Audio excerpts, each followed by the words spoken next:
పుర పెద్దలకు, అన్నదమ్ములకు, మా ఆడపడుచులకు, తల్లులకు, అక్క చెల్లెలకు, యువతులకు హృదయపూర్వక నమస్కారం. మా జనసేన నాయకులందరికీ, పిఠాపురం నియోజకవర్గ నాయకులందరికీ, రాష్ట్రం నుంచి వచ్చిన జనసేన నాయకులందరికీ, నాతో పాటు వేదికని పంచుకున్న కూటమి విజయానికి తోడ్పడ్డ భారతీయ జనతా పార్టీ నాయకులకు, కృష్ణరాజు గారికి, తెలుగుదేశం పార్టీ మాజీ ఎమ్మెల్యే, తెలుగుదేశం నాయకులు అహిర్నిశలు కష్టపడి కూటమి విజయానికి కారకులైన వర్మ గారికి, మీరందరి ఆశీస్సులతోటి ఈ రోజున పార్లమెంటులో జనసేన కూటమి తరపున జనసేన నుంచి గళం వినిపిస్తున్న ఉదయ్ శ్రీనివాస్ గారికి, వేదిక పైన ఉన్న పెద్దలందరికీ, తుమ్మల బాబు గారికి నా హృదయపూర్వక నమస్కారం. అఖండ విజయంతో 2019లో ఇదే సెంటర్లో అప్పుడు మన జనసేన అభ్యర్థికి ఓటేయమని మిమ్మల్ని అభ్యర్థించాను. మీరు ఓట్లేసి నిలబెట్టారు, పార్టీ ఉనికిని చాటారు. 2019లో 2024కి మీరిచ్చిన బలం, పిఠాపురం ఇచ్చిన బలం దేశ రాజకీయాల్లోనే మాట్లాడుకునేలా చేసింది. పిఠాపురం ఇచ్చిన బలం, ఒక్కడి విజయం. జనసేన అధ్యక్షుని ఇక్కడ పంపించిన మేము గెలిపించుకుంటాం. ప్రజలు ఒక్క మాట అంటే మీరొక్కరు, మీ గెలుపు మా పిఠాపురం మాది బాధ్యతని మీరు తీసుకున్నందుకు నేను కూటమి అభ్యర్థుల అందరి విజయానికి నేను కృషి చేశాను. మీరొక్కరు, ఒక్క నియోజకవర్గం ఒక నాయకుడు వెన్నంటి ఉంటే ఈ రోజున 164 స్థానాల్ని కైవసం చేసుకొని కన్నీ వీని ఎరుగని రీతిలో ఎన్ని దశాబ్దాల ఆంధ్రప్రదేశ్ రాజకీయ చరిత్రలో ఇంత ఘన విజయం ఎవరూ చూడలేదు. దానికి బీజాలు ఇక్కడి నుంచే పడ్డాయి, పిఠాపురం నుంచే పడ్డాయి. మీరు ఇచ్చింది మామూలు శక్తి కాదు. నేను ఎంత ఉవ్విళ్ళూరిపోయానో. గెలుపు పిఠాపురంలో కూటమి తరపున జనసేన ఆధిక్యతలో ఉంది. పవన్ కళ్యాణ్ మనకి మెజారిటీ ఇంత అని చెప్తా ఉంటే మీకొచ్చి 2 చేతులు ఎత్తి నా హృదయపూర్వకమైన ధన్యవాదాలు తెలుపుకోవాలి మీ అందరికీ. అనుక్షణం ఉవ్విళ్ళూరాను. కానీ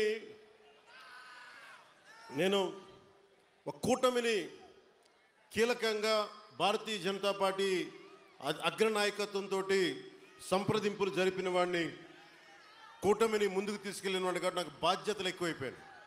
ఢిల్లీ వెళ్ళాను, అందరినీ తీసుకెళ్ళాం, అందరితో మాట్లాడాం.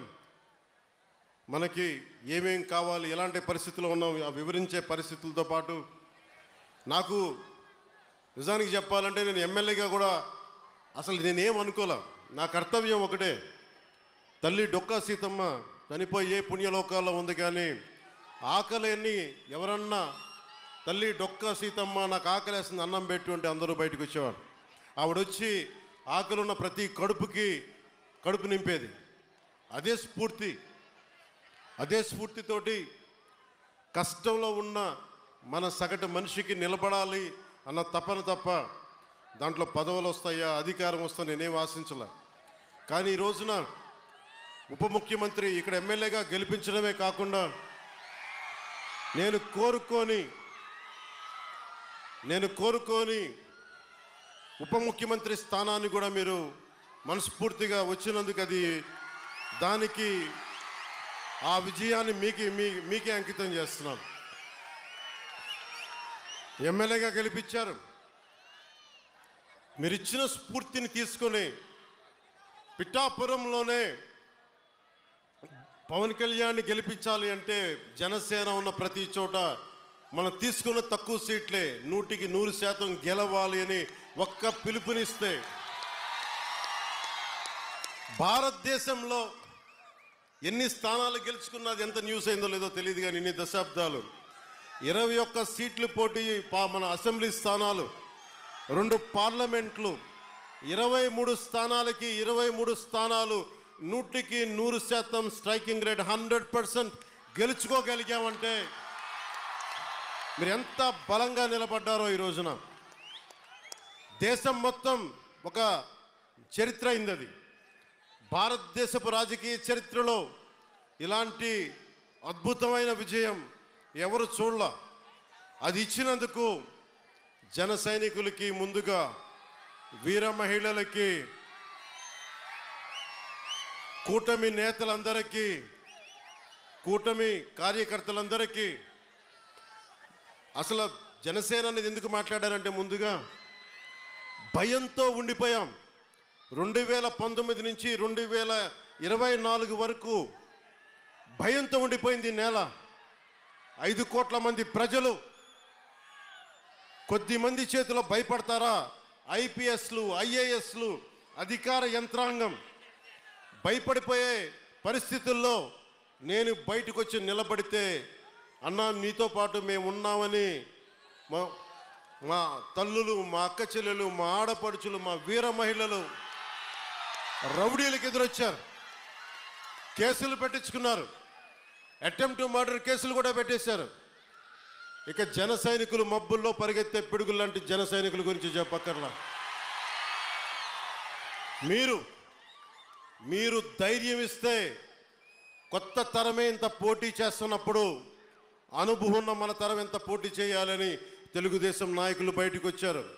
కేంద్రం మనకు అండగా ఉండి మనం ఎంకెంత బాగా పనిచేయాలని చెప్పి భారతీయ పార్టీ జనతా నాయకులు అందరం కలిపి ఈరోజు వచ్చి 164 స్థానాల్ని బలంగా గెలుచుకొని, ఒకటే అన్నారు కదా మనల్ని, నువ్వు అసెంబ్లీలోకి ఎలా అడుగు పెడతావు, నువ్వు అసెంబ్లీ గేటును కూడా తాకలేవన్నారు. నేను ఎంత సీరియస్గా తీసుకున్నా నాకు తెలియదు, నేను విన్నా వదిలేశాను. కానీ మీరు ఇచ్చిన విజయం పిఠాపురంలో మీరు చాలా సీరియస్గా తీసుకున్నారు. మా వర్మ గారు చెప్పారు, గేటు నెట్టుకొని రావడం కాదు, బద్దలు కొట్టుకొని వస్తాడు పవన్ కళ్యాణ్. మా వర్మ గారు చెప్పిన ఆ వ్యాఖ్యలే, ఆ ప్రొఫెసీయే నిజమైంది ఈ రోజున. మరి నాకు ఇంత ఘన విజయం ఇచ్చిన మీకు నేను ఎంత రుణగ్రస్తుని. కన్నీరు తొడవలేని అధికారం ఎందుకు, నేను ఎప్పుడు చెప్తా ఉన్నా. నేను మీకు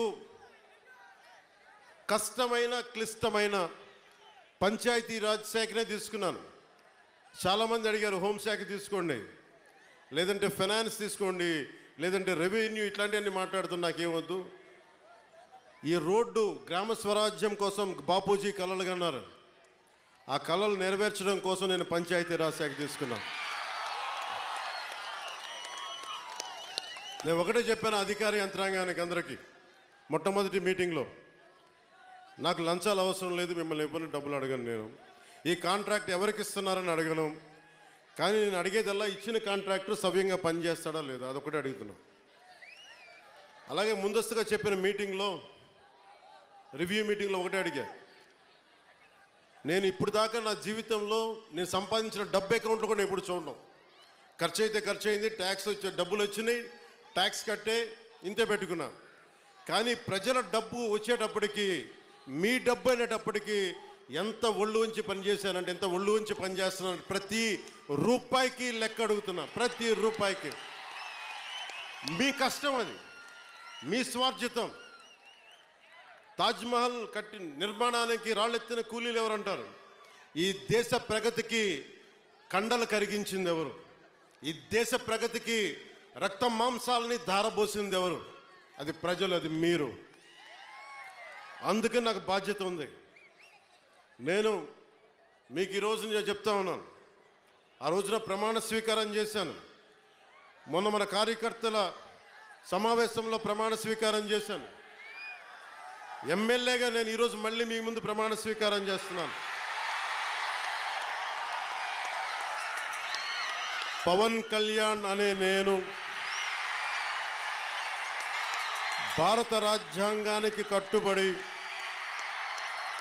నన్ను అఖండ మెజారిటీతోటి గెలిపించిన నా పిఠాపురం పుర ప్రముఖులకు, పెద్దలకు, ప్రజలకు, యువకులకు, ఆడపడుచులకు, తల్లులకు, యువతులకు, ప్రతి ఒక్కరికి, అన్ని వర్గాల వారికి, ఎస్సీ, ఎస్టీ, బీసీ, ఓసీ, అన్ని మతాలు, ఇస్లాం, క్రిస్టియానిటీ, అన్ని కులస్తులందరికీ నేను హామీ ఇస్తున్నాను. మానవత్వాన్నే కాపాడుతాను, మీ అభ్యున్నతికే కష్టపడతాను. నేను లంచాలు తీసుకోను, నాకు అలాంటి అవసరం లేదు. మీ అభ్యున్నతికే నేను కష్టపడతాను. గత ప్రభుత్వ నాయకులు చెప్పారు, పవన్ కళ్యాణ్ ఆంధ్రాలో ఉండడు, హైదరాబాద్లో ఉంటాడు, పిఠాపురంకి వస్తే పిఠాపురం వాస్తవ్యుడు కాదు, ఇక్కడ ఉండడు. నేను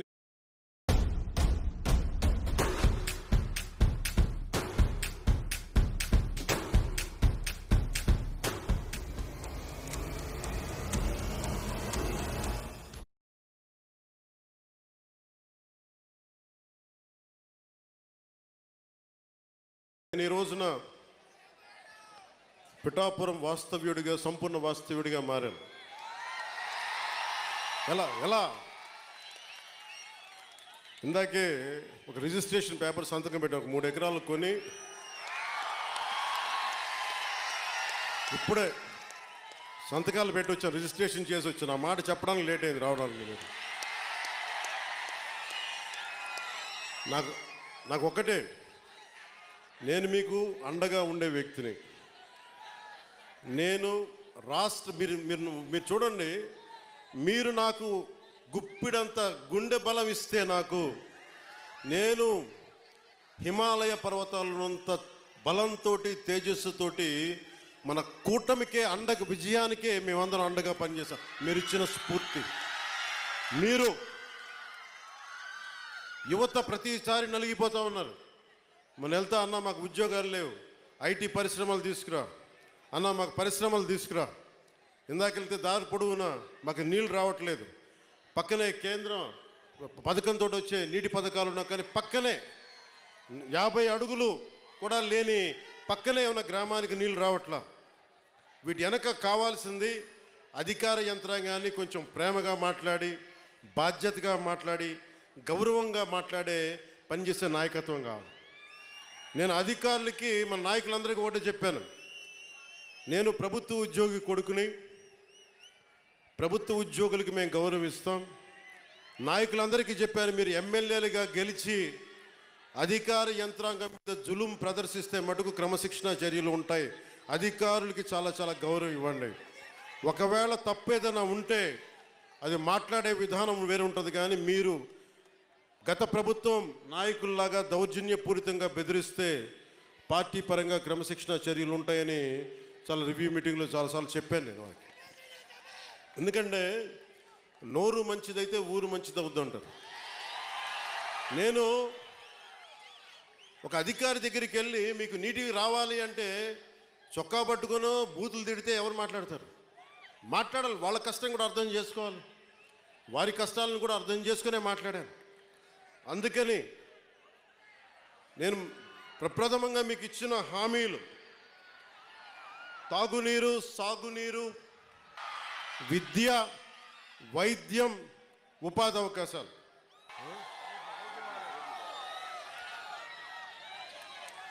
నేను పదవి తీసుకొని 4 రోజులు కూడా కాల. రోడ్లు కదా అన్ని చేద్దాం, ఏది నా దృష్టిలో లేకుండా లేదు. ఒక ఆడబిడ్డ, ఒక తల్లి వచ్చి అన్న నా బిడ్డ 9 నెలల నుంచి కనిపించట్లేదు, నా బిడ్డ 9 నెలల నుంచి కనిపించట్లేదు, 2 రోజులు దాటితేనే ఇంక దొరకదని చెప్తారు, మర్చిపోండి మీ బిడ్డనని చెప్తారు ఉన్నత పోలీసు అధికారులు. అలాంటిది 9 నెలలు అయిపోతే దొరుకుద్దా లేదా అనేది నా గుండె ఇలా కొట్టుకుంది. ఆ తల్లి ఏడుపు గుండె వేదన పెట్టేసింది. వెంటనే దీనికి మన చైర్మన్ కేకే గారిని అడిగాను, మీరు వెళ్ళి వెంటనే తీసుకెళ్ళి విజయవాడ మాచవరం సిఐ గారి దగ్గరికి వెళ్ళి మాట్లాడండి అంటే, కమిషనర్ గారితో మాట్లాడాను. 9 నెలలు దొరకని బిడ్డ 9 రోజుల్లో దొరికింది.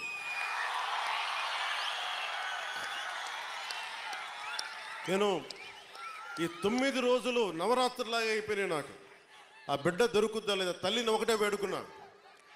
తల్లి ఒక ఇంట్లో పెంచిన ఆడబిడ్డ ఎటు వెళ్ళిపోయిందో తెలియదు. ఆ బిడ్డ దొరికే వరకు చూడు తల్లి అని చెప్పి ప్రతిరోజు రాత్రి ప్రార్థించాను. నా ప్రార్థనలు ఆంధ్రప్రదేశ్ పోలీస్ శాఖ సమర్థత, ధైర్య సాహసాలు, వారి అపార నైపుణ్యం కేరళలో చూశారు, బెంగళూరులో చూశారు. ఎక్కడ భీమవరం, ఎక్కడ విజయవాడ, ఎక్కడ జమ్మూ అండ్ కాశ్మీర్. ఆ బిడ్డ జమ్మూ అండ్ కాశ్మీర్లో దొరికింది. జమ్మూ అండ్ కాశ్మీర్ పోలీసు వెళ్ళి తీసుకొచ్చారు. ఇదే 30,000 మంది ఆడబిడ్డలు అదృశ్యం అయిపోతే ఒక్కరు మాట్లాడలే గత ప్రభుత్వం.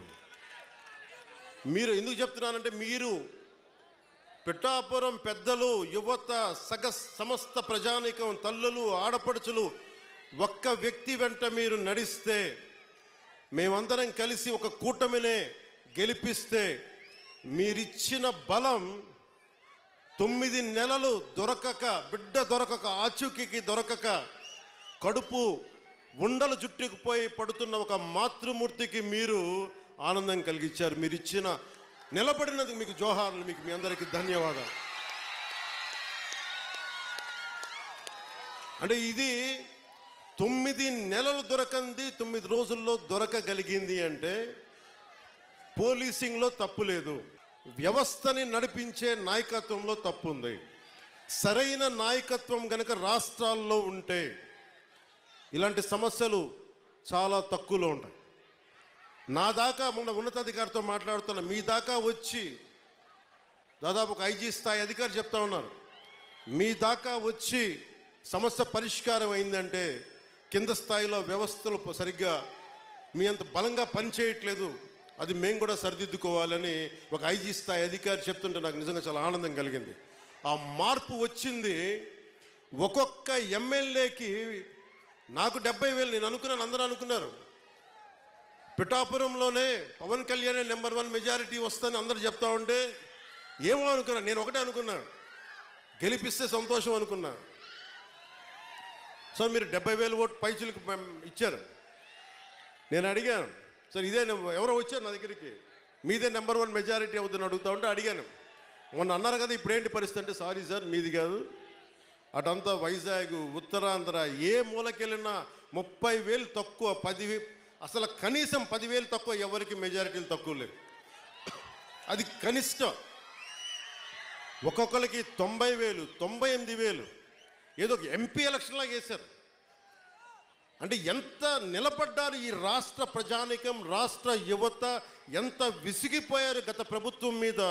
మీ కోపం, మీ ఆవేదన రక్తం